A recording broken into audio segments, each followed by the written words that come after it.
Hare Krishna, Krishna Krishna, Hare Hare, Hare Rama, Rama Rama, Hare Hare.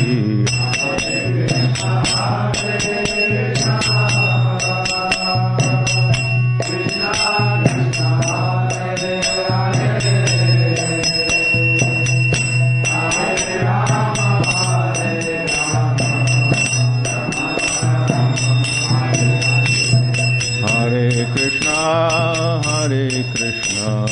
Krishna Krishna, Hare Hare, Hare Rama, Rama Rama, Hare Hare.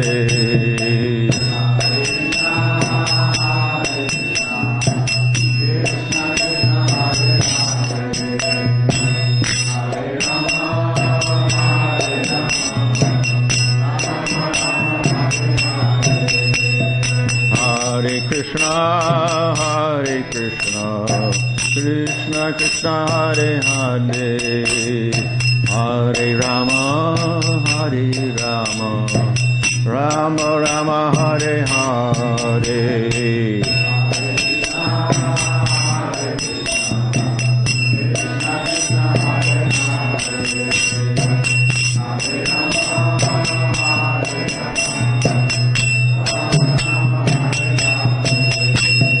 Hare Krishna, Krishna Krishna, Hare Hare, Hare Rama, Rama Rama, Hare Hare.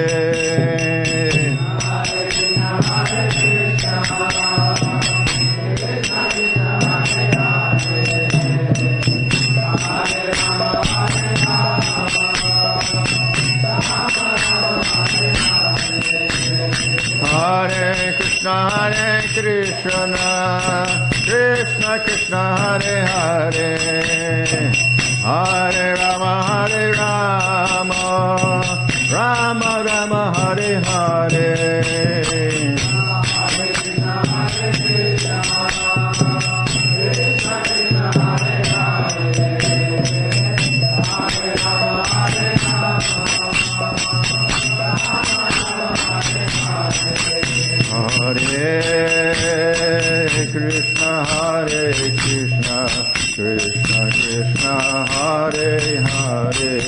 Hare Krishna, Krishna Krishna, Hare Hare, Hare Rama, Rama Rama, Hare Hare.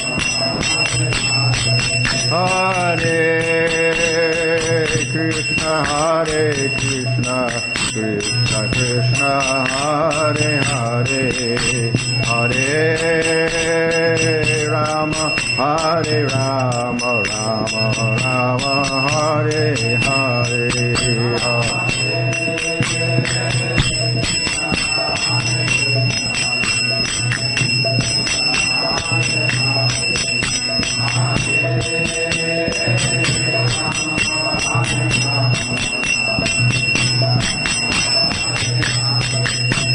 Hare Krishna, Krishna Krishna, Hare Hare, Hare Rama, Rama Rama, Hare Hare.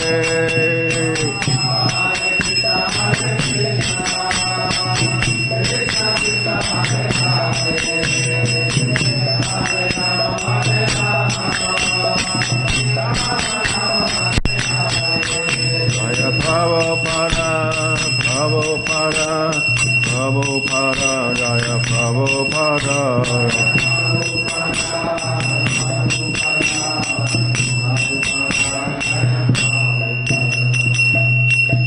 Jaya Vishnu Srimad Bhagavatam, Srimad Rajagachaya, Devotees with AC, Bhaktivedanta Swami Srila Prabhupada Ki Jai, Ramacharya Haridas Thakur Ki Jai. Prams Gaho Sri Krishna Chaitanya, Prabhu Nityananda, Sri Advaita Gadadhar, Shri Gaur Bhakti Vrinda Ki Jai, Shri Sri Radha Krishna, Radha Gopita, Shama Kunda Radha Purte, Giri Govardhana Ki Jai, Shri Vrindavan Dham Ki Jai, Navadip Dham Ki Jai, Ganga Jamuna, Tulasi, Bhakti Devi Ki Jai, Ananta Koti, Vaishnava Vrinda Ki Jai, Samaveta, Bhakti Vrinda Ki Jai, Go Premanandi, all glories to some of the devotees, all glories to some of the devotees, all glories to some of the devotees, all glories to Sri Guru and Sri Gauranga, all glories to Srila Prabhupada.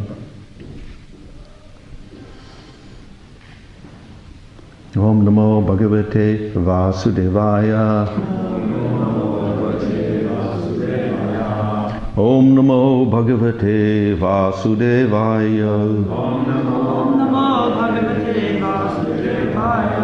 Om Namo Bhagavate Vasudevaya. Om Namo Bhagavate Vasudevaya. Namo Om Vishnu Padaya Krishna Prasthaya Bhutale Srimate Bhaktivedanta Swami Niti Namane Namaste Saraswata Devi Gauravani Prachadane Nirvishesha Shunyavadi Paschatya Desha Tarane Sri Krishna Chaitanya Prabhu Nityananda Sri Advaita Gadadhar Shivasadi Gaur Bhakta Vrinda Hare Krishna Krishna Krishna Hare Hare Hare Rama Rama Rama Hare Hare. Reading from Srimad Bhagavatam, Canto 1, Chapter 15, verse 38. Sarat Pautram Vinayinam Atmana Susamam Gunai Abhyasanchat Enthroned Gajavaye in the capital of Hastinapur. Translation thereafter. In the capital of Hastinapur, he enthroned his grandson, who was trained and equally qualified as the emperor and master of all land bordered by the seas. Purport: the total land on the earth bordered by the seas was under the subjugation of the king of Hastinapur. Maharaj Yudhisthira trained his grandson, Maharaj Parikshit, who was equally qualified in state administration in terms of the king's obligation to the citizens. Thus, Parikshit was enthroned on the seat of Maharaj Yudhisthira prior to his departure back to Godhead. Concerning Maharaj Parikshit, the specific word used, Vinayinam, is significant. Why was the king of Hastinapur, at least till the time of Maharaj Parikshit, accepted as the emperor of the world? The only reason is that the people of the world were happy because of the good administration of the emperor. The happiness of the citizens was due to the ample production of natural produce, such as grains, fruits, milk, herbs, valuable stones, minerals, and everything that the people needed. They were even free from all bodily miseries, anxieties of mind, and disturbances caused by natural phenomena and other living beings. Because everyone was happy in all respects, there was no resentment, although there were sometimes battles between the state kings for political reasons and supremacy. Everyone was trained to attain the highest goal of life, and therefore the people were also enlightened enough not to quarrel over trivialities. The influence of the age of Kali gradually infiltrated the good qualities of both the kings and the citizens, and therefore a tense situation developed between the ruler and the ruled.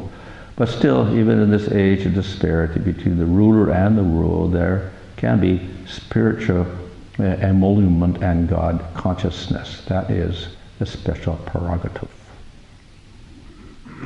Translation thereafter, in the capital of Hastinapur, he enthroned his grandson, who was trained and equally qualified as the emperor and master of all land bordered by the seas. In the previous verses, we saw that Yudhisthira decided he would retire. Of course, he reigned happily for many years after the Battle of Kurukshetra. And the Battle of Kurukshetra itself was the decisive factor in his becoming the king. because this was challenged by Duryodhana and his brothers. So the battle of Kurukshetra was a battle between the two parts of this family, the Kauravas. So, and Yudhishthira was supported by Krishna, and he won. So he ruled over the country for many, many years. But then when he saw that Krishna had departed, and he saw the omens of Kali Yuga approaching, then he decided to retire. And this verse describes how he placed his son on the throne, grandson, sorry. Pautra means the son of the sun. So the grandson was Parikshit. So he was placed on the throne, Abhya Sinchat, which literally means sprinkled with water. Or he had an abhishek, in other words. So the king is installed on the throne with a whole ceremony where they do abhishek and whatever, they bathe him, whatever ceremony, just like they bathe Krishna on Janmashtami. So they bathe the king and put him on the throne. So he's enthroned in that way by sprinkling water on him. And he became the master of all the lands bordered by the water. So which refers to the Jambudvip is there, and it's like a circular island. In the middle of Jambudvip is a big mountain called Mount Meru, and then around that there are different varshas, or states, so to speak, countries, but we can't go from one to the other because the mountains are too high. So we're stuck on the corner one in Bharat Varsha, and there's a big mountain there, the Himalayas, and there's another Varsha, I think it's Hare Varsha, then another Varsha like that. Then we get the middle, Mount Meru in the middle, and then the other side, the top side, we get another 3 Varshas separated by huge mountain ranges. So these are the 9 Varshas within Jambudvipa, the island of the Jambu tree. And the kings, they can rule either one, or they can rule the whole Jambudvip. They can just rule the Varsha portion, or they can go out and rule the whole Jambudvip also. So all of this is surrounded, this whole circle, this island is surrounded by the salt ocean. So this is the description given in the Bhagavatam. So when it talks about the land bordered by the sea, it means this whole Jambudvip was bordered by the salt ocean. And if you travel over the salt ocean on any side, eventually you come to some land again. Wherever you go, you keep traveling out from our ocean, you'll hit some other land. So there's another island there, another circular donut-shaped island outside that. And then beyond that, there's another sea, but it's not a saltwater sea. It's another sea, maybe ghee or honey or whatever, yogurt, liquor. So there's different seas and there's different islands like this. So this is where we get the 7 islands, one after the other, concentric circles more or less. And on those islands, there are people living, and there's kings on those islands also. Yudhishthira was ruling the central island there, and it was surrounded by this water, the Toya Nivi, the belt of water. So Yudhishthira gave this rulership to Parikshit Maharaj. And in this way,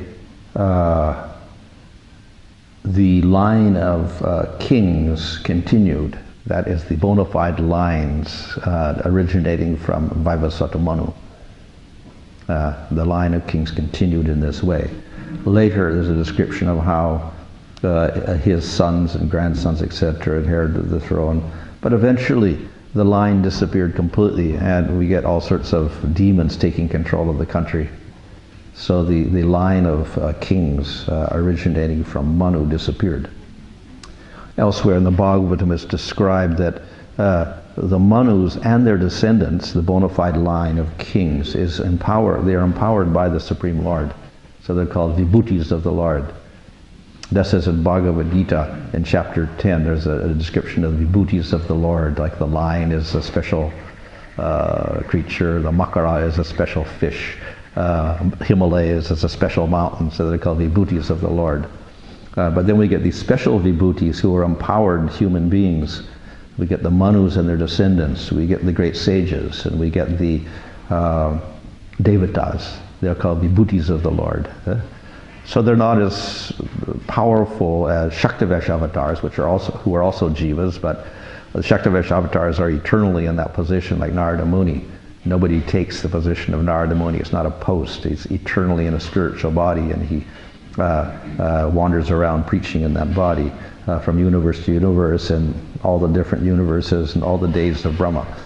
But the Manus and their descendants and the Devatas are posts. And every 71 yuga cycles, they all change. So we have 14 Manus in one day of Brahma, and we have 14 sets of Devatas, 14 Indras, etc. in one day of Brahma. All those posts keep changing, so it's a post. And a human being who is qualified is empowered by the Lord to carry out those duties. So the Manus and their descendants are empowered by the Lord to rule over the earth and establish dharma, that is varnashram system, and bhakti. So they are especially empowered individuals. And they are kshatriyas. They come in the kshatriya line, so they're all kings. So they are the proper kings. And the whole battle of Kurukshetra took place because, of course, everyone could claim, I come in the royal line also, because definitely Dhritarashtra and his sons also came in the royal line in one sense, but then ultimately they were unqualified. So even if you come in the royal line, you may not be fully qualified. So King Vena was another example in Swayambhuva's line, the first part of the day of Brahma. In Swayambhuva's line we get King Vena appearing. He was definitely in the line from Swayambhuva Manu, but he was a complete demon. So the Brahmanas killed him because they couldn't tolerate his rulership anymore. So it's not that everybody is automatically qualified in the line of Manu. There have to be some good qualities must show up. So in this way, Dhritarashtra and his sons were not qualified because they were full of greed for position.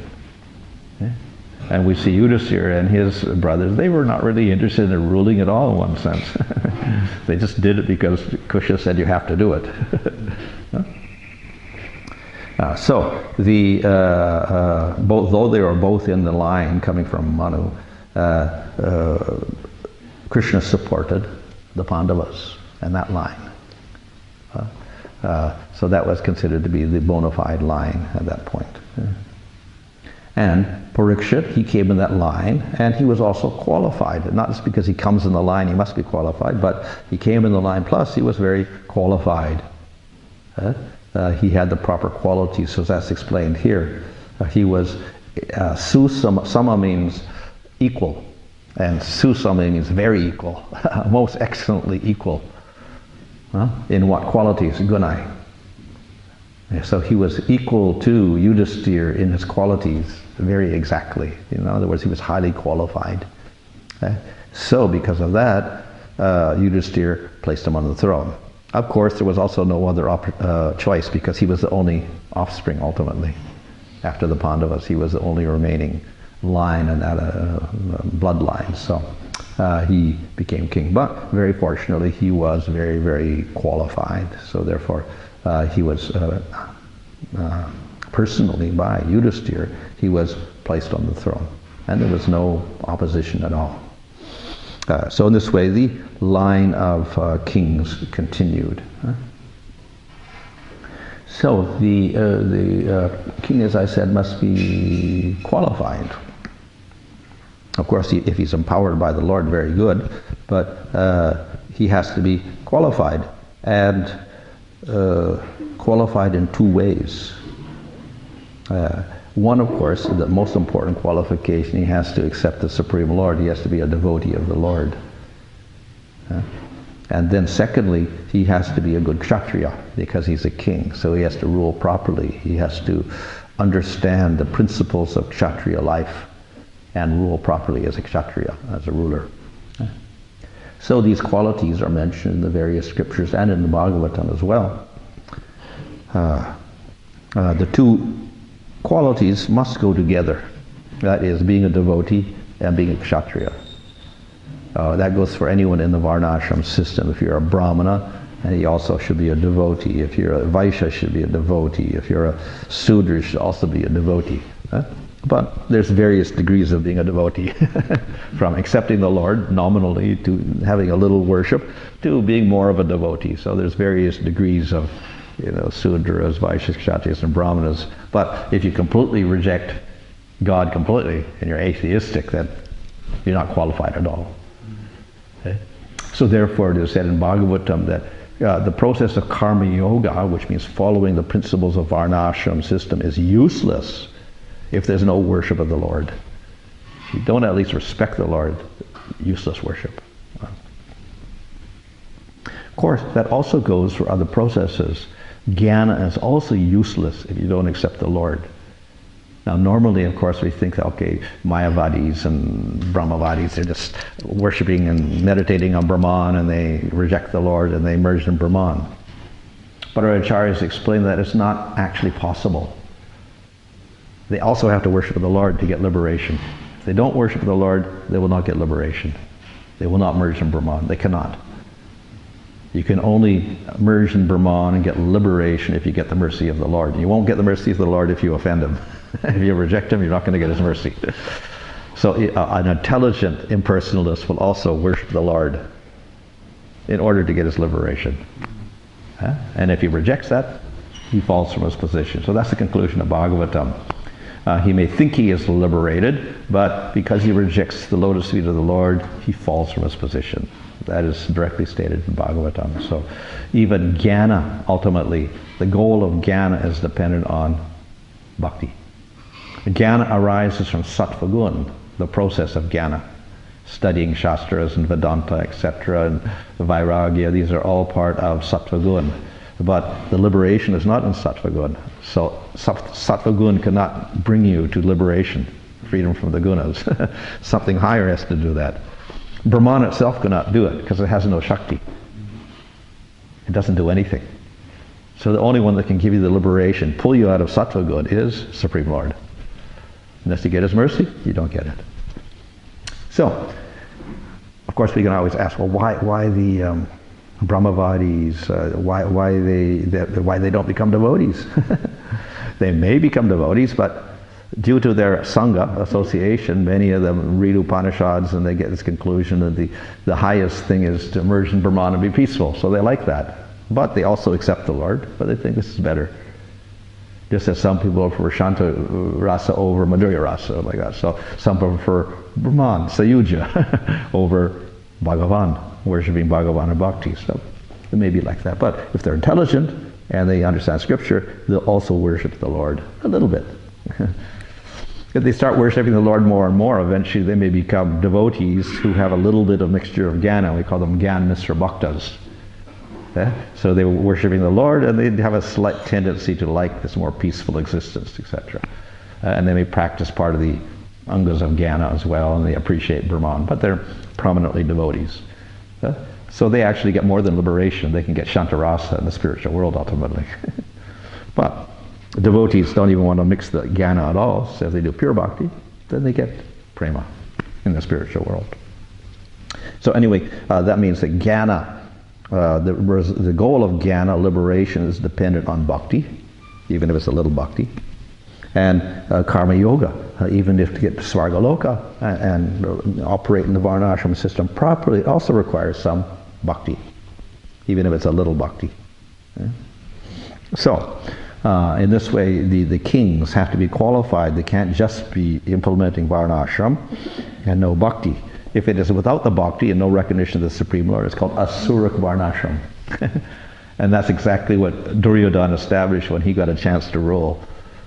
Reject the Lord, reject Krishna, and we will rule very nicely according to varnashramic principles. So some people were fooled by that. Well, he's a good king, what's wrong? And that's why he had some followers in Balakur, etc. So many kings followed him also. Because he looked like a good king. He followed many principles, etc. Temporarily. But main defect was there. No worship of the Lord. So this is called asurik varnashram. So that is reflected in what we call secular governments in the modern world. they say, okay, we're not going to talk about God or anything, the principle of God, and we'll just rule according to some principles. Of course, they're not real varnashramic principles, but they have some moral principles, or whichever by which they establish their constitution. They rule the country, but it's basically asuric varnashram, or asuric politics, or whatever they want to call it. But even if you have a varnashram system with the different castes, and they all follow the rules and regulations very nicely, but there's no worship of God, it's called asuric varnashram, and it's also useless. It doesn't ultimately work. It won't have the, function in the proper way unless there is some connection with the Supreme Lord, even if it is a little bit indirect. But it has to be there. So the kings are responsible for implementing this system. And we see that many of the varnashramic kings were great devotees. Swayambhuva Manu was a great devotee. Priyavrata was a great devotee. Dhruva, he became the king. He was a great devotee. So there were many great kings. And of course, later on we have Ambarish, a great devotee. He's a great king, but a great devotee also. Others were not such great devotees, but they were still devotees. And we have very great devotees also. So the Manus and their descendants have to have knowledge of Dharma, but they also have to be devotees. And that makes them qualified to rule the kingdom. So Yudhisthira was very good. Of course, he's also a Nityasiddha devotee, and he's more qualified than anyone, but he also took up the role of being a Kshatriya and a king. And then he appointed his grandson, Parikshit, to take over. And he was equal in qualities, which means he was knowledgeable of Dharma and Varnashram, plus he was a great devotee of the Lord. So he was the qualified person to take over the leadership of the world at that time. So this was just before Kali Yuga entered. This happened. So as we know, when Krishna disappears, he takes Dharma with him. So implementation of Dharma becomes more difficult. And the signs were already there. The ominous signs were there, and Yudhisthira saw these signs after Krishna disappeared. Something was wrong. So the inauspicious signs are indication that the world is not in a proper condition, which means that Dharma is not operating properly, because as we see here in the purport, Prabhupada explains, if they have a proper rulership, then you have plenty of everything, plenty of grains, plenty of fruits, plenty of milk, plenty of herbs, plenty of minerals, etc. And the people are all happy. But what you just saw was omens of great misfortune approaching. So therefore he decided, okay, Kali Yuga is approaching, so I will leave now. And then he put his grandson on the throne. So Parikshit also ruled just before Kali Yuga started. But we see that later on it's described how Parikshit, he went out to inspect his kingdom, and he saw that Kali Yuga was trying to get in, but he prevented it. He was a strong enough king to prevent the influence of Kali Yuga. So he ruled in a proper way. And then, of course, he also disappeared. He got cursed by the Brahmana and bitten by the snake, etc. And then finally he also disappeared. So after him, then very quickly the line of kings dwindled and finally disappeared. And then we get Kali Yuga manifesting. Yeah. So that is all unfortunate. But as the sages ask, well, now that Krishna's gone, what is the good for? What do we do in Kali Yuga? So the answer to that is that Srimad Bhagavatam has arisen. So though Parikshit disappeared, Bhagavatam appeared through the agency of Sukadeva and Parikshit. So that's why all these stories are told here, in order that finally the Bhagavatam is recited.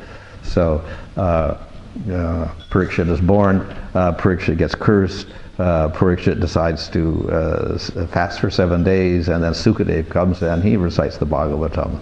So therefore we have the Bhagavatam, in spite of the fact that Krishna's gone, Yudhisthira's gone, Pandavas are gone, Parikshit's gone, all the Manu's descendants have disappeared, but Bhagavatam remains. So we have something left to inspire us. This, of course, is not a work on Varnashram system. It is not a work on Dharma. It's a work only on Bhakti. We have elements of Varnashram described in 3rd canto and 11th canto, but it's not detailed. So the main principle is that even though there are no great kings and it's impossible to put them in power, the great hope is we worship Krishna in Kali Yuga through the process of bhakti and sankirtan, and we can still be successful. So that's the main message.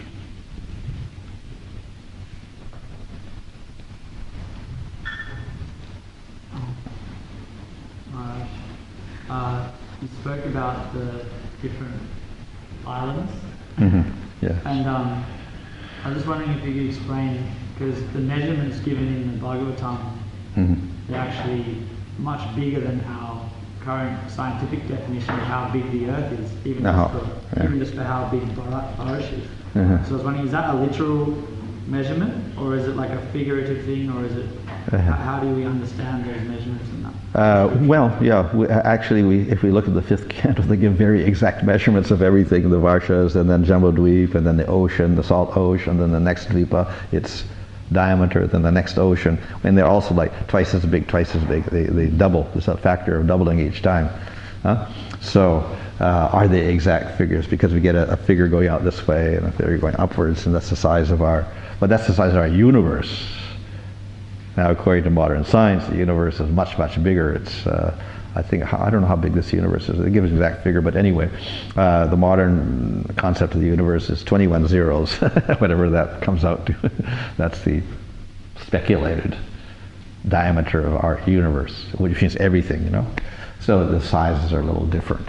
How to correlate the things, and of course we get the distances of the moon above the Bhumandala or the sun above the Bhumandala, and it looks a little different from our modern conceptions. How to correlate that? Well, Prabhupada gave that task to us devotees to solve and make the planetarium to explain it all.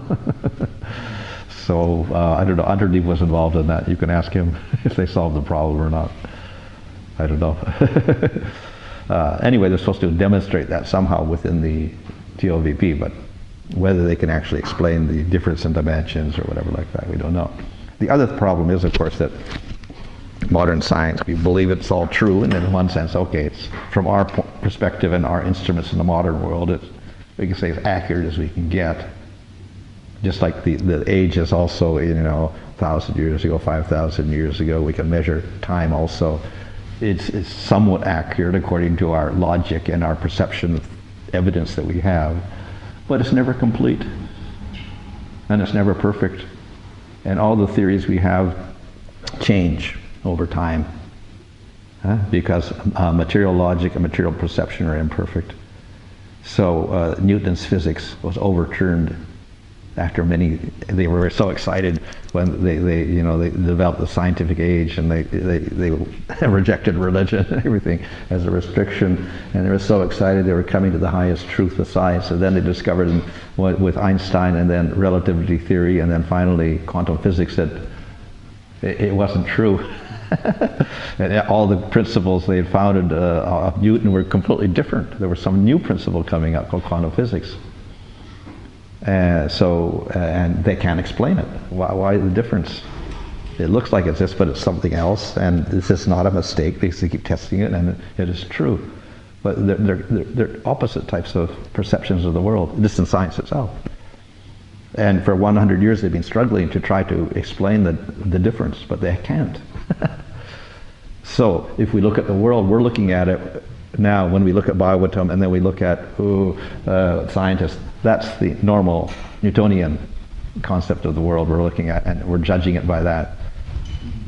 But maybe it's not like that, because already quantum physics overturned Newton's thing, his theories, etc. So like that, we're judging him. We're judging Bhagavatam from our conception of the world according to Newtonian scientific perception at the moment, but it doesn't have to be like that.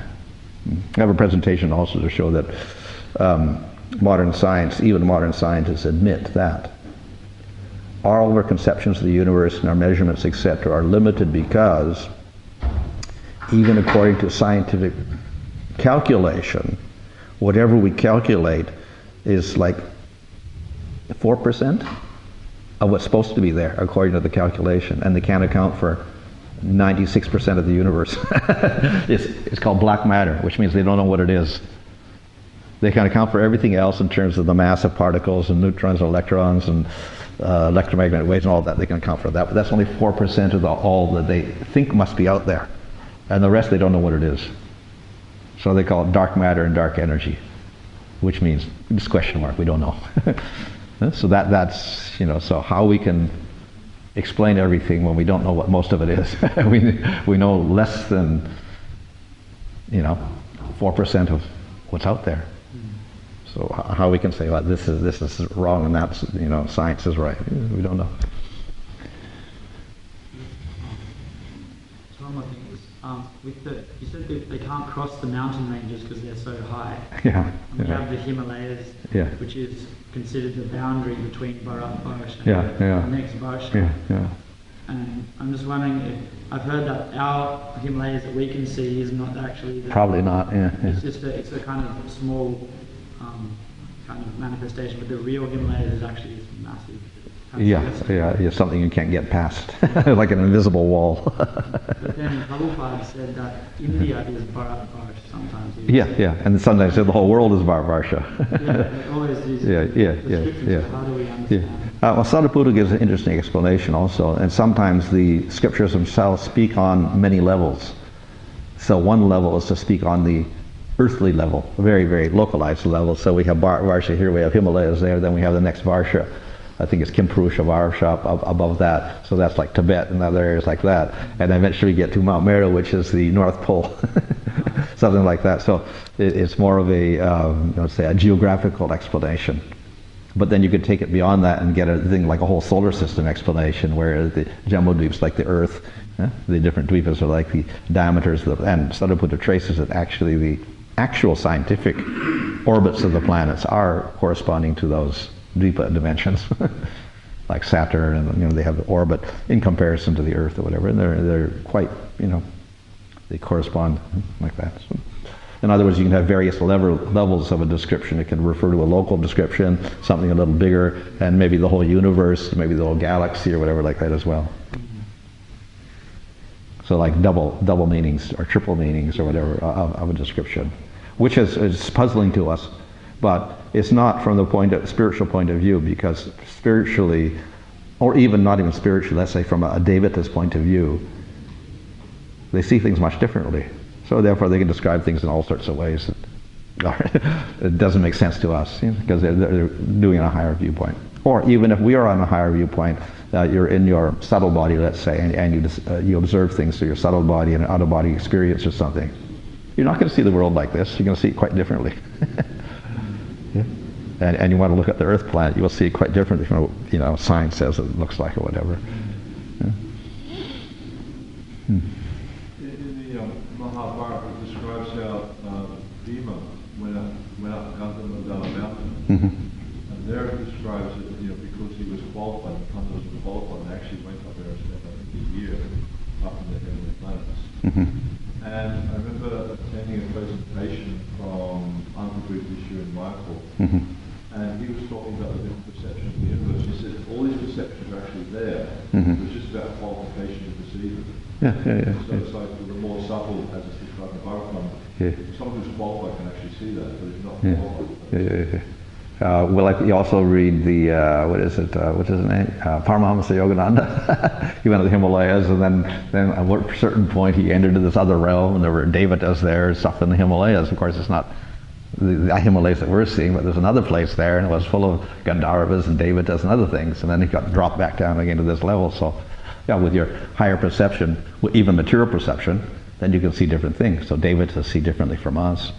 And even us in our subtle body, if we're qualified, we can see certain things which we don't see now. So, But of course, how to correlate the two visions rationally, according to modern science, is very difficult to do. But that's work for science, because even the subtle body perception is material. So eventually science will have to deal with that, different types of perception. But maybe that's where quantum physics comes in also, that maybe quantum physics is another higher observation of things than the gross Newtonian physics. I thought that's what Bhagavad uses that term, conditioned soul. What are the conditions of him? And if you're conditioned, you see only this. Yeah. And you know that. It's limited. I mean, when you're in a box, Yeah. you're in a box. You Yeah. cannot see Yeah, that. yeah, yeah. You cannot see what's outside the box. Yeah. And I always thought that Prabhupada uses that amazing word for conditioned soul. And conditioned, that's it. Yeah. You're punished for that. Did he get that from Pavlov's conditioning? Did that come from Pavlov's, the frog conditioning, or what is it? The dog's conditioning? That's where we condition dogs. So our consciousness is completely conditioned, and each individual is conditioned. So each individual sees the world differently from each other individual also.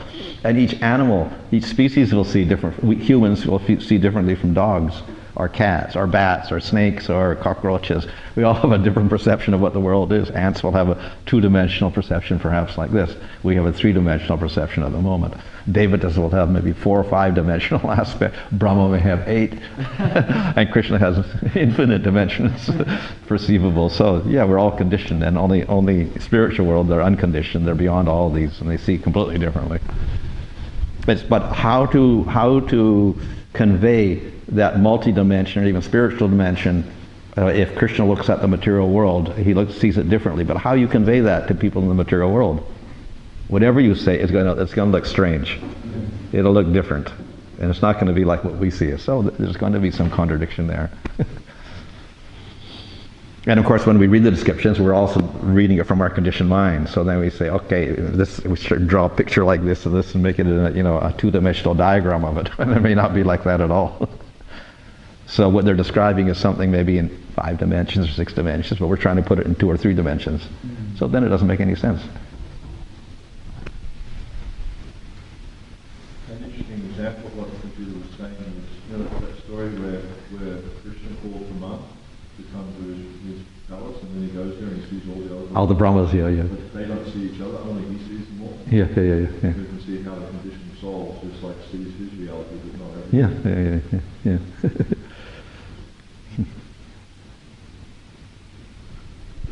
You mentioned how impersonalism without worship of Krishna is useless. Yeah. And I was reading last night in the Bhagavad Gita how Krishna tells Arjuna that actually even those who do not worship him in his personal form, but who worship the Brahman, they at last they come to him. So, and sometimes devotees say in classes that only bhakti effect or reaction is permanent. It will never be destroyed. But the effect of jnana or personalism, they are destroyed. But in many places in Bhagavatam and Bhagavad Gita, it explains how there are 2 types of paramahamsas. And Krishna here in 12th chapter, verse 4, he says that even impersonalists who do not worship him, they at last go to him. So that's mentioned in the 12th chapter of Bhagavad Gita. Arjuna asks the question, which is better, impersonal Brahman or worship personal form? And then Krishna says, personal form. But he says, if you go to the impersonal, then it's a step towards. Finally, you can see the Lord. So, what that means is that originally, karma and jnana and yoga and bhakti are all presented, but they are meant to be steps towards bhakti. So we do karma yoga to purify ourselves and come to sattva gun. When we're qualified with sattva gun, we're qualified for jnana and yoga. And through that, we can get advancement till we realize Atma. I am not the body, I am the soul. Then you should progress to understanding Bhagavan. So that's the why you have these gradual steps like that. Because if we don't understand we're spirit except matter, it's very difficult to understand God. So we have to understand the spirit is something there. So the first thing, okay, I'm a spirit soul. That's a good realization. However, though that's the gradual thing, and therefore in that sense impersonalism or Atmagyan, knowledge of Atma and soul leads to Bhagavan. When we get too absorbed in that liberation aspect, and we reject God completely, then we more or less get blocked. And we may think we're liberated, but then as Bhagavatam says, we fall down because we offend the Lord. So there has to be a little bit of respect. May not do full bhakti, but at least they recognize Lord, and that recognition of the Lord is such that the Lord is merciful to them, and He gives them that liberation where they don't even see the Lord. Ultimately, they just merge in Brahman. And sometimes also devotees say how bhaktas are the highest. Yeah. But there are also prakrita bhaktas who are very materially Oh, yeah.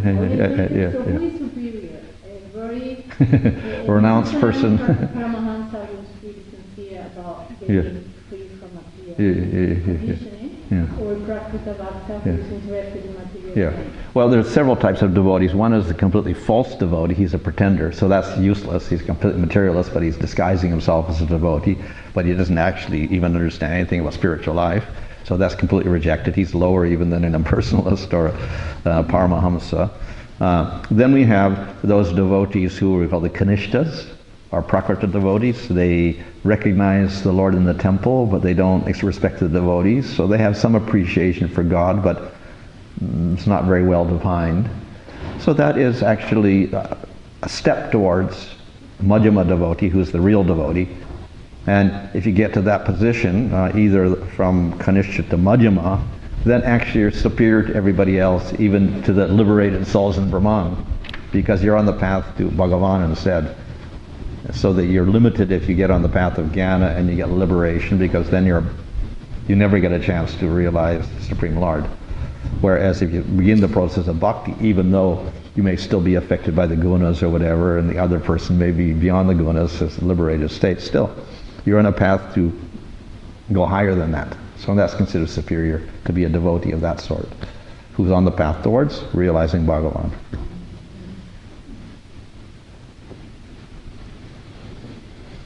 Okay, Hare Krishna.